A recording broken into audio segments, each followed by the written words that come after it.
Pemirsa, selamat malam. Anda menyaksikan Prime Talk Tajam Mendalam bersama saya, Rory Asyari. Pemirsa, seruan semakin kencang untuk mengusut tuntas dugaan pengucapan ujaran kebencian bernada rasisme di Wisma Mahasiswa Papua di Surabaya. Selain itu, dugaan pembuangan bendera merah putih yang ditemukan di selokan pun juga diminta untuk diusut. Wapres Yusuf Kala pun meminta semua pihak terbuka termasuk aparat kepolisian, TNI, dan pemerintah daerah agar persoalan ini bisa diusut secara tuntas dan juga kita mengetahui duduk permasalahannya untuk menemukan solusi bersama. Tapi kita akan lihat terlebih dahulu seperti apa sebenarnya kronologi berdasarkan keterangan dari kepolisian, berdasarkan keterangan juga dari mahasiswa Papua dan juga keterangan dari sejumlah saksi di sana. Yang pertama adalah peristiwa pengepungan asrama mahasiswa Papua ini dipicu dugaan dibuangnya bendera merah putih ke selokan depan asrama. Masa menuding oknum mahasiswa yang melakukan, namun hal ini dibantah oleh para mahasiswa Papua. Polisi pun memulangkan 43 mahasiswa Papua setelah tidak ditemukan bukti bahwa mereka melakukan pengerusakan bendera merah putih itu. Nah, polisi masih mendalami terkait dengan kasus ini. Nah, akibat foto bendera yang dirusak beredar melalui WhatsApp, pemirsa, ini beredar melalui WhatsApp grup begitu, warga dan kelompok ormas mendatangi asrama mahasiswa Papua. Intimidasi dan perusakan pagar asrama terjadi, bahkan pelemparan batu ke dalam asrama pun juga terjadi. Lalu muncul ucapan merendahkan yang bernada rasisme. Nah, ini adalah juga salah satu pangkal di mana terjadi kerusuhan yang terjadi di beberapa daerah di Papua yang kita lihat kemarin, hari ini, dan juga 2 hari yang lalu. Nah, polisi pun datang untuk mengamankan lokasi. Negosiasi antara polisi dengan mahasiswa menemui jalan buntu hingga akhirnya polisi merangsek masuk ke asrama dan sebelumnya dilaporkan bahwa mereka menembakkan gas air mata. Nah, polisi mengatakan hal ini sudah sesuai dengan protap.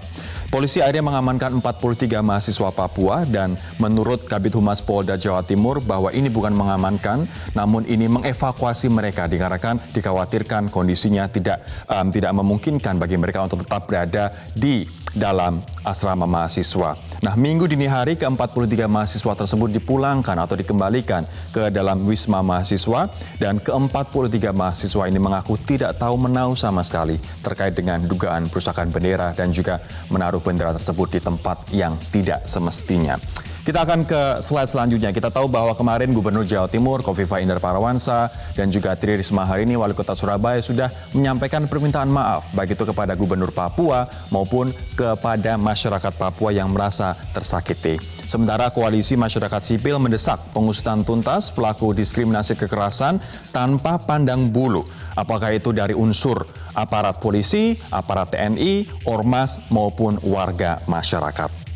Nah, kita tahu pemirsa bahwa ujaran kebencian berdasarkan rasisme atau diskriminasi berdasarkan ras, berdasarkan etnis ini sangat dilarang dan sudah ada aturan dalam undang-undang kita bahwa Undang-Undang Nomor 40 Tahun 2008 mengatur dengan jelas hukuman bagi pelaku diskriminasi dan ujaran kebencian berdasarkan berdasarkan ras dan etnis. Hukumannya pun tidak main-main, maksimal 5 tahun penjara.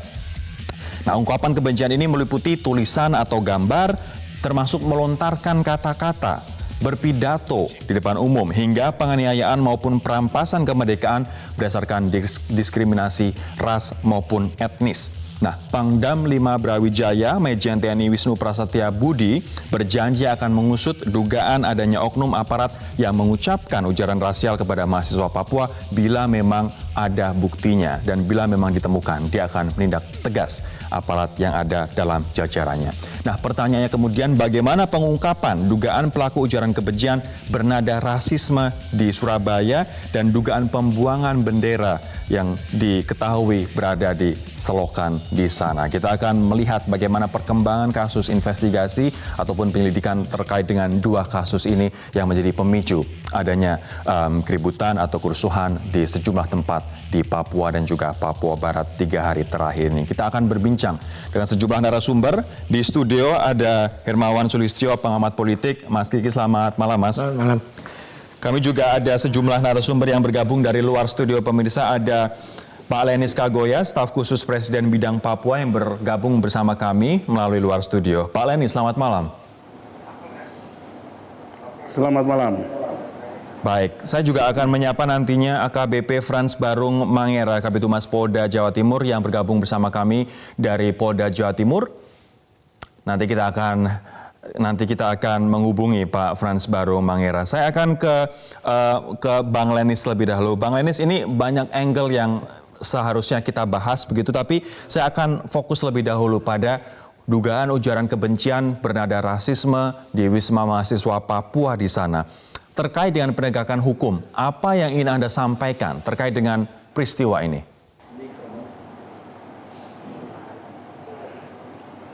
Baik, saya pertemuan langsung dengan Kapolda Jawa Timur bersama dengan Gubernur Jawa Timur dan Wali Kota Jawa Timur. Masalah khusus kejadian mulai tanggal 16 malam pagi sampai malam, terus kelanjutan lagi tanggal 17. Kejadian itu kan terjadi pada saat sebelum hari rayakan 17 Agustus. Yeah. Semua kita bangsa negara ini dari Sabang sampai Merauke, kita persiapan untuk menanti-nantikan hari ulang tahun kemerdekaan kita bersama. Pada saat itu ya terjadi apa yang disampaikan Kapolda Jawa Timur, sama persis. Cuma saya sampaikan bahwa kita ini kan negara hukum, yang kita sebagai warga negara Indonesia, kita patut dihormati dan harus dituntut hukum yang ada sudah berlaku kita negara kita ini. Apakah menurut Anda pengusutan ini saat ini telah berjalan atau justru malah ini tidak jalan kemana-mana, Bang Lenis?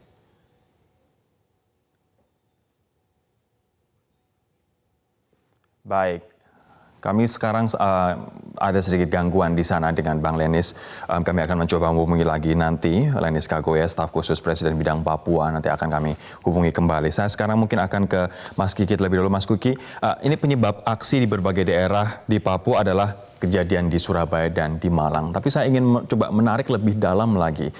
Sebenarnya apa akar masalah sehingga kemarin ada kejadian di Surabaya, kejadian di Malang, kemudian akhirnya merembet aksi kerusuhan di sejumlah daerah di Papua?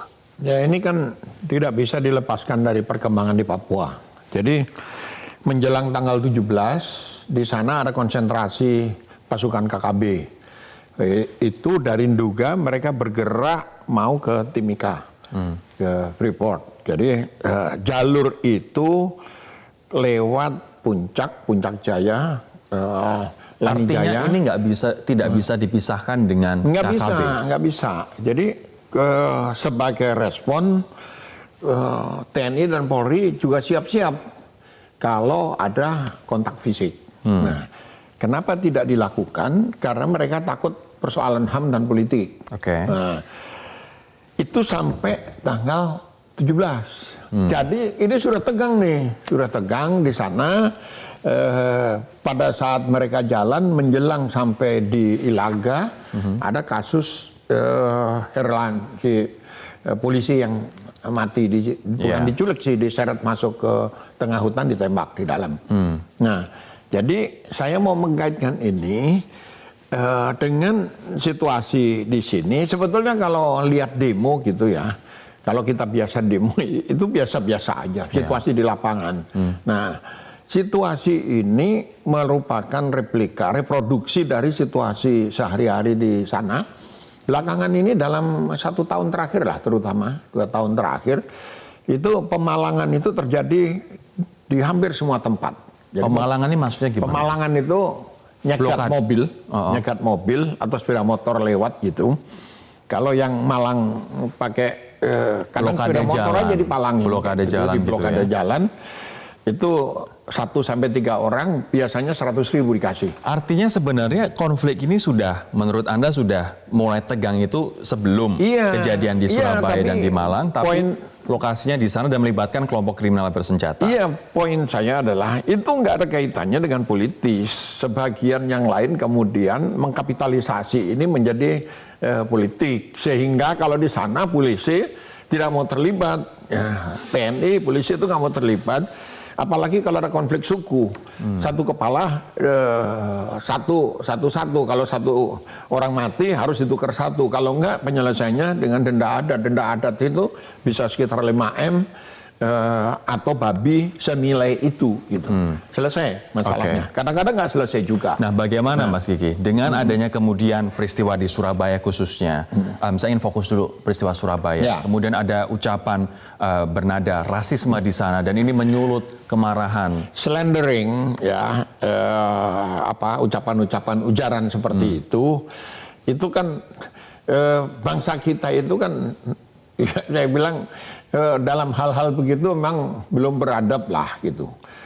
Jokes-jokes saja seringkali seperti itu gitu. Nah, mungkin bagi orang Jawa, bagi kita biasa-biasa, tapi bagi sana karena ini fisik, apalagi terkait dengan posisi ekonomi, posisi sosial yang marginal, Sangat menyakitkan. sangat menyakitkan. Anda lihat anak-anak mahasiswa yang di Surabaya, yang di Jakarta, itu ada satu perguruan tinggi di Jakarta yang akan ditutup karena mereka nggak punya uang, gitu, nggak punya uang. Nah, kemudian mereka ini kebanyakan kan diasramakan. Salah satu saran saya, jangan hanya anak Papua, dicampur saja. Artinya seperti saran dari Bukoviva, asrama Nusantara, semua mahasiswa dicampur. Iya, saya punya anak-anak Papua tinggal di rumah saya, anak angkat saya ada 3 orang. Gitu. Artinya kalau misalnya Anda menyebut bangsa Indonesia belum beradab untuk menganggap mereka adalah saudara dan bagian dari kita. Mungkin karena jokes ya, jokes slender, ujaran seperti itu. Yang masyarakat lihat dianggap biasa, permisif. Gitu. Iya, jadi maaf orang ngomong anjing lu misalnya kayak gitu.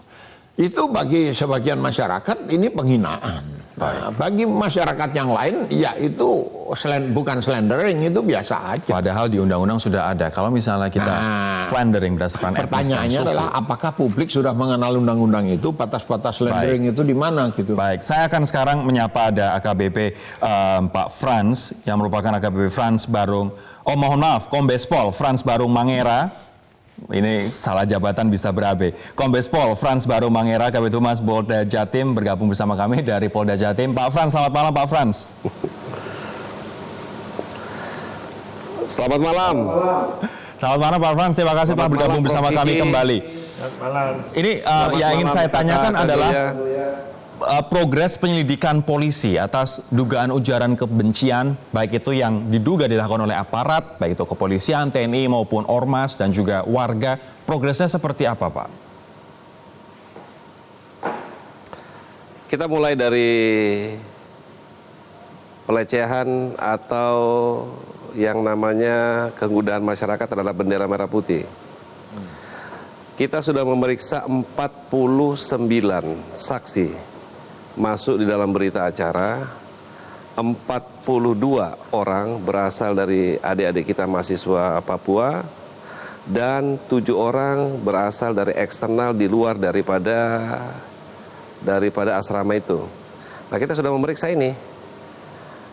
Dari 42 ini kita dapatkan sementara ini kita masih, karena penyelidikan tetap berlanjut. Mereka tidak menemukan apapun juga terhadap kejadian bendera yang masuk ke dalam got. Mereka mengatakan bahwa kami tidak tahu. Itu yang kita dapatkan poin dari semua 42 yang kita periksa. Kemudian dari eksternal ada 2 saksi dari 7 saksi yang melihat orangnya, namun tidak mengenali. Oleh karena itu gambaran ciri-ciri ini perlu kita dalami lagi. Apakah yang bersangkutan mengetahui ciri-cirinya? Karena yang bersangkutan tidak mengenali, tapi melihat katanya bahwa bendera itu dipindahkan dari satu tempat ke tempat lain. Nah, oleh karena itu dari penyelidikan kita dengan memeriksa 49 orang ini, kita akan terus berlanjut dikarenakan memang belum ada mengarah ke sana. Dan pada saat 42 selesai kita lakukan pemeriksaan, meminta keterangan kepada mereka, Kita memulangkan karena belum ada bukti yang mengarah kepada salah satu dari 42-nya. Sedangkan Pak Frans, artinya kalau soal bendera yang berada di tempat tidak semestinya yang ada di selokan begitu, ini belum ada dugaan keterlibatan dari mahasiswa Papua. Tapi terkait dengan ujaran kebencian, karena ini juga masalah serius dan undang-undang kita sudah mengaturnya bahwa akan ada hukuman maksimal 5 tahun penjara, seperti apa Pak penyelidikan dari polisi? Jangan kemudian hanya menyelidiki dugaan bendera saja, tapi ujaran kebencian di sini juga menjadi perhatian kita bersama Pak. Itu bendera tadi. Oleh karena itu kita masuk kepada ujaran kebencian atau labeling yang disampaikan kepada kelompok tertentu yang mengatakan bahwa labeling terhadap masalah hewan tersebut. Kita juga sudah melakukan kerjasama dengan semua pihak ya. Dari cyber patrol kita yang ada, kemudian kita capture dan lain sebagainya, akhirnya kita mengarah kepada beberapa hal yang maksud daripada penyampaian itu. Nah, kerjasama ini tentunya kita tindak lanjuti pada lintas sektoral. Sehingga tadi apa yang telah disampaikan tadi oleh Bapak Kasdam pada saat pertemuan dengan salah satu tokoh dari Jakarta, dari DPR, itu beliau menyampaikan bahwa penyelidikan akan kita lakukan dan kalau ada unsur-unsur ditemukannya akan ditindak tegas. Saya kira kita harus patut menghargai apa yang sudah ditemukan ini. Tetapi polisi akan terus bekerja, kami masuk kepada ujaran kebencian yang lain, yaitu ujaran kebencian atau hoax yang kita temukan di 240 akun yang ada. Dari 240 akun ini, 40 berhasil kita take down, tetapi ada 200 akun yang masih mengarah kepada ujaran kebencian dan hoax yang disebarkan. Misalnya satu contoh, ada mahasiswa yang dikatakan meninggal dunia. Ini tidak benar sama sekali. Nah, akun-akun ini adalah akun potensial menyebarkan, karena di daerah cyber ini tidak ada yang teritori. Kita bisa mengupload di Surabaya, tetapi di United States atau Amerika kita bisa melihatnya. Nah, akun-akun ini terus berada di wilayah cyber. Nah, ini yang kita terus lakukan pendalaman dan profiling bekerja sama dengan Mabes Polri dalam rangka kita melihat bahwa ini perlu waktu untuk melakukannya. Artinya ada 2 ujaran kebencian di sini. Ujaran kebencian yang merupakan hoax untuk memanasi suasana, untuk memprovokasi, dan juga ujaran kebencian terhadap mahasiswa Papua yang sangat merendahkan dan juga sangat menyakiti hati. Nanti kita akan dalami Pak terkait dengan 2 dugaan ujaran kebencian itu, namun kami segera akan kembali terlebih dahulu. Mas Kiki, kami akan berlanjut pemirsa usai jeda berikut ini. Saya akan kembali menyapa ada Lenis Kagoya, staf khusus Presiden bidang Papua. Bang Lenis, sudah bisa mendengar suara saya dengan jelas Bang Lenis? Bisa dengar suara Pak. Tadi Mas Kiki mengatakan bahwa ujaran kebencian yang berada rasisme itu muncul karena kita masyarakat Indonesia masih belum melihat bahwa itu sesuatu yang sangat menyakitkan. Menganggap itu biasa saja, bahkan permisif begitu. Betulkah ini yang terjadi? Tapi kalau misalnya kita belum tahu penyelidikan nanti akan seperti apa. Tapi kalau misalnya dilakukan oleh aparat, apa yang sebenarnya juga terjadi dengan aparat kita?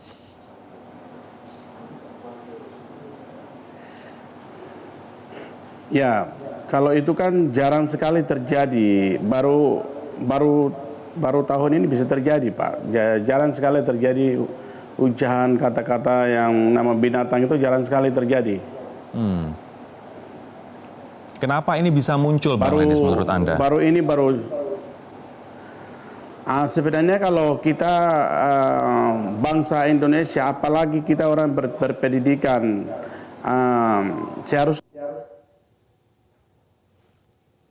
Kami mohon maaf, sambungan Skype kami dengan Bang Lenis kembali terputus. Kami akan mencoba untuk mencari tahu apa penyebabnya. Tadi ada tanda bahwa battery is very low, tapi kita akan coba untuk memperbaiki kesalahan teknis tersebut. Kita nanti akan menyapa kembali Bang Lenis. Saya sekarang akan kembali ke Mas Kiki. Sebelum nanti saya akan kembali ke Mas Frans. Mas, menurut Anda, apa yang kemudian terjadi kita lihat di Papua? Apakah ini betul-betul murni reaksi kemarahan atas apa yang terjadi di saudara-saudara kita di Surabaya dan juga Malang? Atau memang ada orang yang mengorganisasinya? Bukan, saya harus memberikan background kultural, background sosial, dan background ekonomi. Kenapa? Ada kesenjangan kultural, ada kesenjangan peradaban 1000 tahun jarak peradaban. Logika berpikirnya berbeda. Nah, bagi kita itu sesuatu yang salah. Konflik misalnya, bunuh-bunuhan. Bagi logika mereka itu mekanisme survival gitu.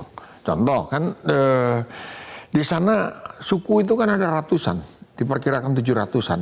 Dan satu klan suku itu bisa hanya 400 orang, 500 orang. Jadi kalau kita mendengar ada Ondo Hafi, kepala suku, jangan buru-buru bilang, wah dia pengaruhnya hebat. Nggak mungkin pengaruhnya hanya pada 100 orang. Gitu. Nah, ketika ini dilembagakan dalam proses-proses politik, misalnya dengan sistem noken, jadi hak individual itu tidak ada, kedaulatan individual itu tidak ada karena prinsip klan yang dipakai. Karena dianggap yang lain itu nggak ngerti gitu. Ini jadi problem.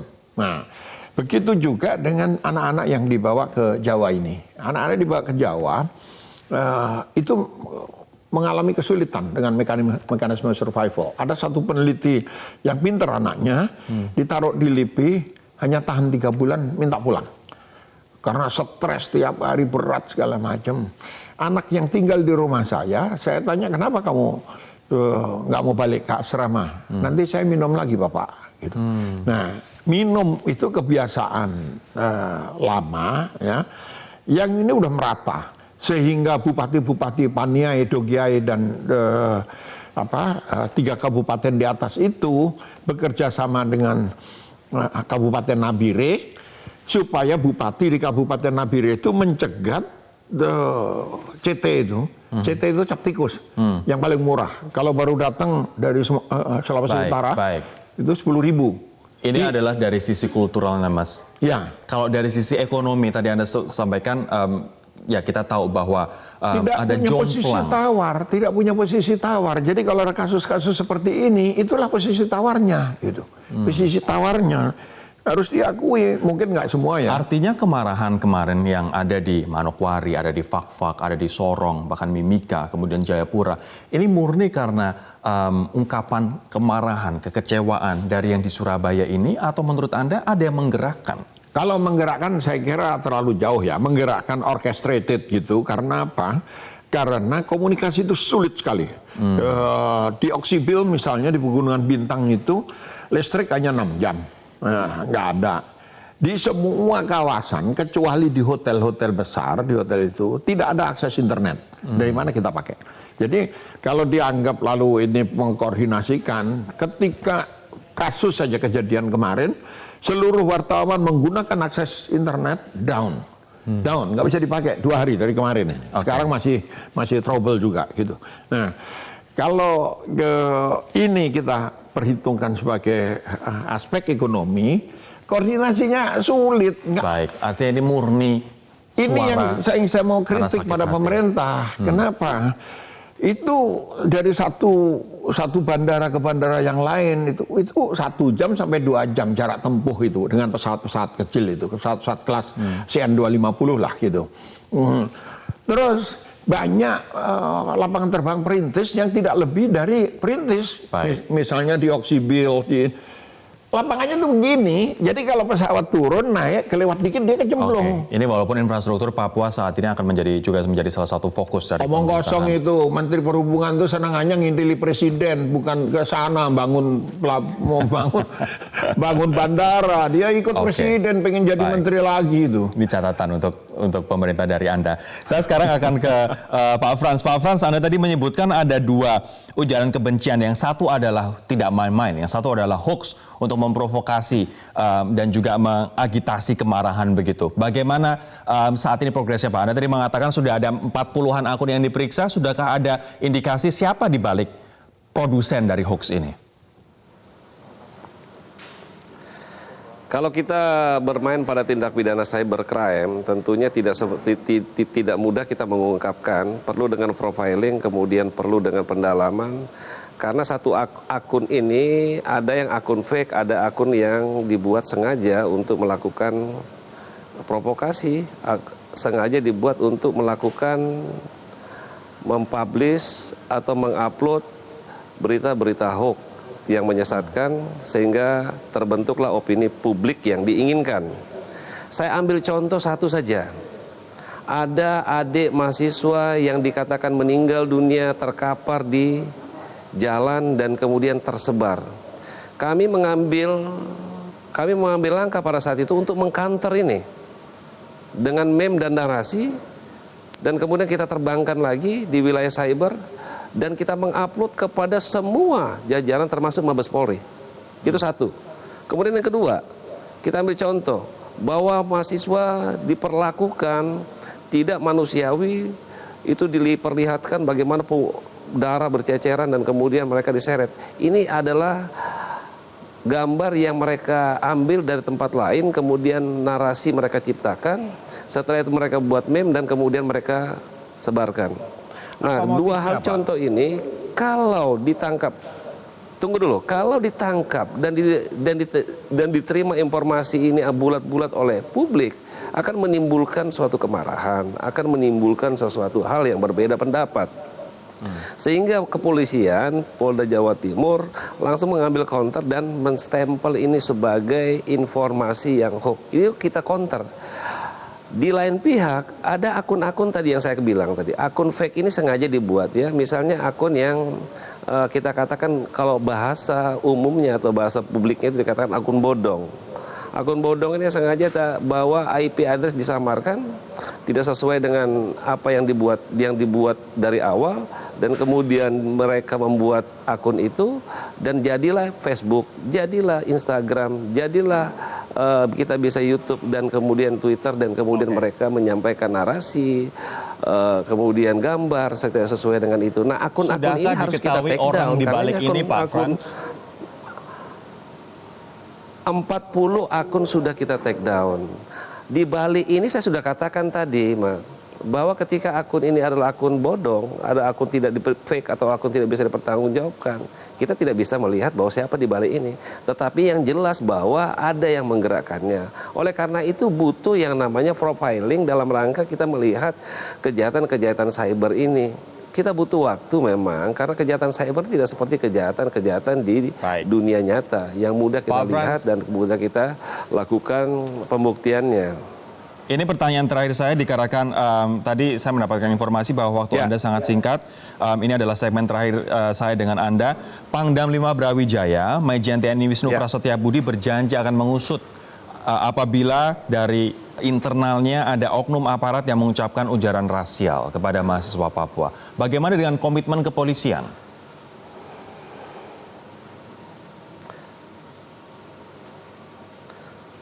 Ya, kita kalau ditanya bahwa apa komitmen kepolisian, saya kira kita akuntabel ya, profesional dalam melakukan tindakan apapun juga. Investigasi dari eksternal maupun investigasi dari manapun juga kita siap untuk memaparkan ini. Karena ada yang mengatakan bagaimana kok bisa terjadi penembakan gas air mata, padahal di dalam tidak tahu apa yang kita temukan saat itu. Oleh karena itu kami mengundang supaya ada hal-hal tertentu yang kita sembunyikan, silakan diinvestigasi. Kepolisian saya kira akuntabel dalam hal apapun juga. Dan kita sudah melihat bahwa kita akan buka bahwa kita menemukan hal-hal yang sekiranya publik juga belum tahu. Misalnya contoh molotov, kemudian parang, kemudian tombak di dalam. Kalau dua massa ini bertabrakan dengan tidak kita lakukan pemisahan dengan gas air mata, apa yang terjadi? Konflik sosial itu pasti. Nah, apa yang terjadi selanjutnya? Tidak ada konflik sosial. Tidak ada yang luka, tidak ada yang ini. Dan kita berhasil mengevakuasi 43 orang ini dan berhasil kita lakukan pengamanan kepada adik-adik kita. Nah, ini yang tidak diketahui kadang-kadang kenapa polisi terlalu mengambil tindakan seperti itu. Inilah yang kita ingin sampaikan pada malam hari ini. Baik, terima kasih Kombes Pol Frans Baromahera. Kita tunggu seperti apa penyelidikan dari kepolisian. Kalau tadi dikatakan polisi akan komitmen, baik itu penyelidikan terkait dengan hoax yang kemudian mengagitasi aksi-aksi dan juga kemarahan maupun terkait dengan ujaran kebencian yang apabila nantinya ditemukan bukti juga melibatkan unsur atau oknum dalam kepolisian. Terima kasih sekali lagi Pak Frans Baromahera, Kabid Humas Polda Jatim yang bergabung bersama kami dari Polda Jawa Timur. Kami akan kembali pemirsa sesaat lagi. Kita akan sekarang bergabung bersama Wakil Gubernur Papua Barat, ada Pak Muhammad Lakotani. Pak Lakotani, selamat malam. Selamat malam, Mas Rory. Pak Lakotani, mungkin bisa dijelaskan lebih dahulu situasi Fak-Fak dan juga Papua Barat hari ini seperti apa, Pak? Baik, terima kasih Mas Rory. Jadi Papua Barat mulai Manokwari hari ini sudah kondusif, stabil dan aktivitas kembali normal. Kemudian di Sorong, Pak Gubernur, Pak Kapolda, Panglima Kodam itu sama dengan Forkopimda. Siang tadi sudah juga bertemu dengan sejumlah komponen masyarakat di sana, ada unsur pemuda, tokoh adat, agama dan hampir seluruh komponen masyarakat Sorong untuk menenangkan atau memastikan Sorong akan segera kembali pulih. Fak-Fak sampai dengan sore tadi situasi sudah dapat dikendalikan dan kita harapkan besok itu secara berangsur-angsur situasi di Papua Barat secara keseluruhan kita harapkan sudah dapat pulih kembali. Baik, Kira-kira Pak Wakil Gubernur, ini tadi Mas Hermawan atau Mas Kiki menyampaikan analisanya bahwa apa yang terjadi di sejumlah daerah di Papua murni adalah karena rasa sakit hati, kemudian rasa kalau setara menyebut dehumanisasi begitu. Apa yang ingin Anda sampaikan terkait dengan ujaran kebencian yang bernada rasisme agar bangsa Indonesia belajar dari kasus ini? Iya, saya setuju dengan bahasa yang terakhir. Ini adalah sebuah pelajaran yang berharga dan juga yang harus kita bayar dengan mahal gitu.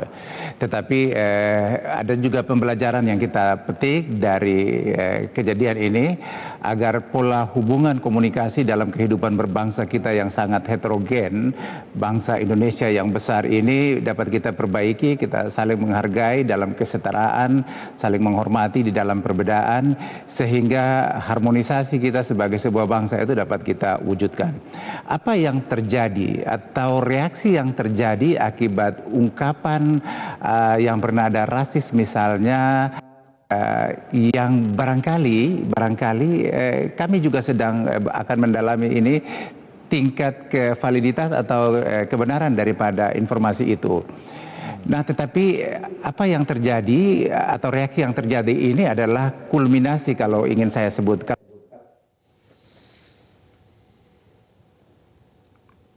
Ini Pak Wagub, atau persoalan lama ya.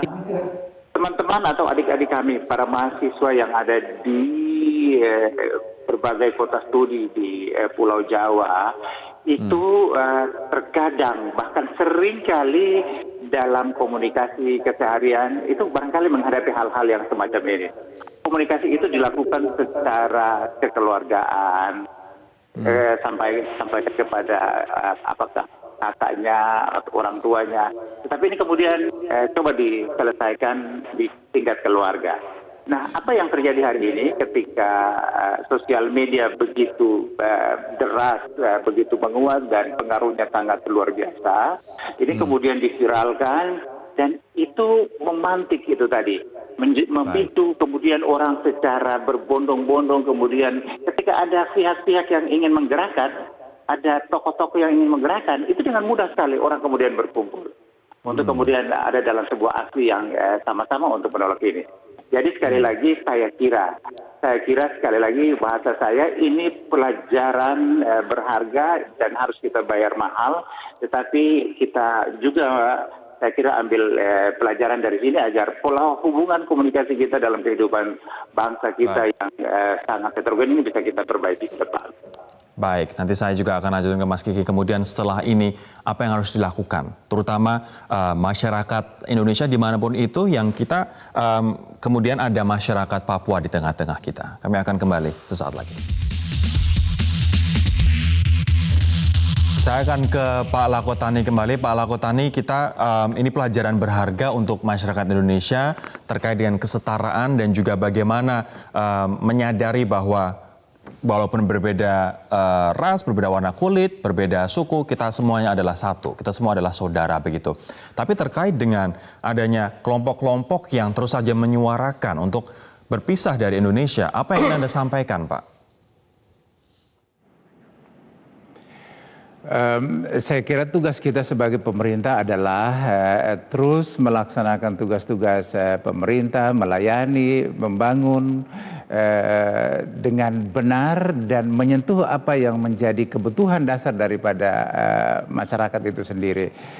Bahwa masih ada saudara-saudara kita, teman-teman kita yang seperti disebutkan tadi, itu tidak dapat kita nafikan. Realita itu ada, tetapi bahwa tugas kami sebagai pemerintah adalah memastikan bahwa proses pembangunan yang harus bisa berjalan, aktivitas sosial kemasyarakatan, apapun aktivitas di tengah-tengah masyarakat itu terus harus bisa berlangsung dengan baik, sehingga proses pembangunan itu terus juga bisa berjalan.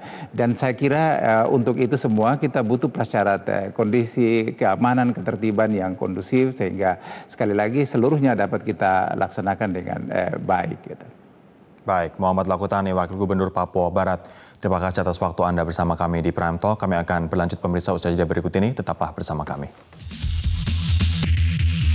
Mas Kiki, pelajaran apa yang bisa kita petik dari peristiwa ini dan seharusnya seperti apa masyarakat Indonesia kemudian apabila di sekitar kita ada saudara-saudara dari Papua, apa yang harus dilakukan? Sikap seperti apa yang harus dilakukan? Harus dicatat ya bahwa sesuatu yang kelihatannya jokes di sini itu menjadi bukan jokes, menjadi slender di tempat yang lain. Tadi saya mau koreksi, tidak ada orkestrasi itu di Papua. Saya bicara di Papua antefaktum sebelum kejadiannya. Oke. Nah, setelah kejadiannya post factum yang terjadi semua numpang, fellow travelers ini numpang. Ada penumpang-penumpang gelap? Iya, jelas sekali banyak. Nah, sehingga lebih mudah lagi digerakkan ini. Dan saya bicara ini di Jawa. Baik, Jawa. ini saya kembali ke pertanyaan tadi, Mas. Ini nanti harus satu program sendiri untuk membahas terkait dengan penumpang-penumpang gelap ini. Apa yang masyarakat Indonesia lakukan selain tidak menganggap joke, slander itu sebagai sebuah norma? Ada bukunya Maruli Simanjuntaknya, almarhum, disertasi doktornya di UI. Kalau dibaca itu sebetulnya banyak sekali contoh, ini masuk slender, ini tidak masuk slender, ya, tidak masuk kategori pelecehan verbal, kayak gitu. Itu tinggal ngikuti aja kok. Ada undang-undang ini, undang-undang itu, segala macam itu. Artinya kita harus lebih sensitif dalam Oh melihat iya, saya persoalan. Iseng, kata iseng itu tidak ada di bangsa lain. Jadi orang iseng ngerjain orang baik dengan kata-kata maupun dengan tindakan itu tidak ada loh dalam masyarakat-masyarakat yang lain di dunia ini yang lebih beradab gitu. Baik. Nah, Baik. kita harus belajar itu. Kita pun juga mengecam apabila ada rasisme di negara lain, utamanya di Amerika Serikat. Kita melihat film-film itu dan Lah kok kita lakukan. Nah, kok kita lakukan dan seharusnya kita pun tidak boleh melakukan. Terima kasih Mas Hermawan Sulistyo, pengamat politik, atas waktu Anda. Kami juga mengucapkan terima kasih kepada Pak Lenis Kagoya, kemudian Kombes Pol Frans Barumangere, dan juga Pak Wakil Gubernur Papua Barat telah bergabung bersama kami. Terima kasih juga untuk Anda telah bergabung bersama kami di Prime Talk. Terima kasih, sampai jumpa.